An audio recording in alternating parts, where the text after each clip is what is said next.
Hello my dear students, welcome to तरह से class. आज आपके लिए लेकर आए क्लास 11th की poem number 1 a photograph by Shirley Toulson. इसके कुछ बड़े इंपॉर्टेंट 1 मार्क क्वेश्चंस और इंटरनल क्वेश्चंस हैं जो आज आपके साथ डिस्कस करने वाला हूं। तो look at the very first question here. आपको बताना है what does the poet look at. Poet किस चीज को देख रही है बड़े ध्यान से।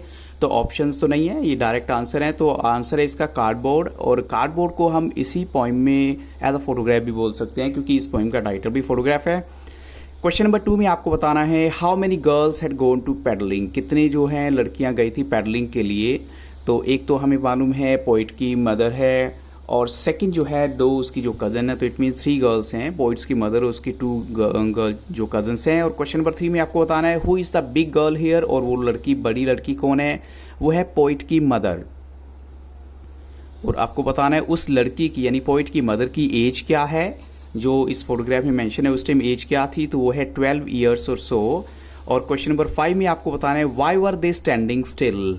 अब वो लोग सभी के सभी स्टैंडिंग स्टिल का मतलब होता है बिना किसी मूवमेंट के क्यों खड़े हुए हैं। तो उसका रीजन क्या है? अंकल जो है उनकी फोटोग्राफ लेने वाले हैं, उनके हाथ में कैमरा है, इसलिए वो ऐसे खड़े हुए हैं। क्वेश्चन नंबर 6 में आपको बताना है व्हाट हैज चेंज्ड लेस। जैसे जैसे टाइम बीतता गया है कुछ चीज़ों में तो बहुत चेंजेस आए हैं, लेकिन क्या चीज़ ऐसी है जो बिल्कुल भी चेंज नहीं हुई है। तो ऑप्शंस तो नहीं है, डायरेक्ट आंसर है वो है सी में बिल्कुल भी चेंज नहीं आया। और क्वेश्चन नंबर 7 में आपको बताना है who wash the girls terribly transient feet. यानी किसने जो है लड़कियों के टेरिबली ट्रांजिएंट होता है टेम्परेरी जो फीट है उनको वॉश किया। और वो एग्जैक्ट आंसर है सी। बच्चों, इससे पहले कि आगे के क्वेश्चन के लिए जाऊँ आपको इतना कहना चाहूँगा, आप प्लेलिस्ट पे जाइएगा, आपको वहाँ पर बहुत सारा कंटेंट मिलने वाला है। उसमें जो है समरी की वीडियोस भी हैं। इसके अलावा आपको 11th क्लास की जो दूसरे सब्जेक्ट हैं वो भी बहुत जल्द आपके लिए लेकर आने वाला हूँ, इंक्लूडिंग फिजिकल एजुकेशन और फाइन आर्ट्स। सो एनीवे, अब चलते हैं क्वेश्चन नंबर 8 के लिए। Who would laugh at the snapshot. किसको जो है हंसी आ रही थी स्नैपशॉट पर? तो वो है पोइट की मदर। पोइट की मदर को जो है स्नैपशॉट पर हंसी आ रही थी। अब चलते हैं क्वेश्चन नंबर 9 के लिए। Why did the poets mother laugh. Poet की मदर क्यों हंस रही थी? क्योंकि वो देख रही थी कि कैसे जो है बैटी और डॉली जो है उन्होंने ड्रेसअप किया हुआ है अपने आप को सी बीच पर जब वो आए हैं। और क्वेश्चन 10 में आप बताइए how does the poet feel. Poet को कैसा फील हो रहा है अबाउट दिस सर्कमस्टांस, इस सिचुएशन को देखकर। तो she feels very sad and lonely without her mother. So it is now emptiness for her. अब उसके लिए बिल्कुल सब कुछ खाली खाली सा लगता है।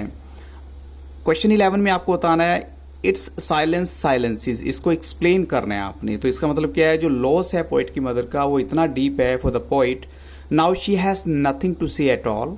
और इसी वजह से ऐसा लगता है जो साइलेंस है, उसकी जो लॉनलीनेस है, it has killed all her emotions. अब उसके बिल्कुल इमोशंस खत्म हो चुके हैं पोइट के।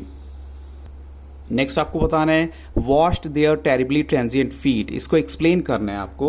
तो इसका मतलब क्या है? दीज वर्ड्स ये कंट्रास्ट करते हैं जो ट्रांजिएंस ऑफ द ह्यूमन बींग्स है, यानी ह्यूमन बींग्स जो हैं वो टेम्परेरी हैं, परमानेंट नहीं है, जबकि सी जो है वो परमानेंट है। जो सी है वो फॉर एवर रहता है, हमेशा के लिए ऑलमोस्ट सेम रहता है। लेकिन ह्यूमन बींग्स जो हैं वो चेंज होते रहते हैं उनके फिजिकल अपीयरेंस में, लेकिन समुद्र को, सी को कोई फर्क नहीं पड़ता ज़्यादा।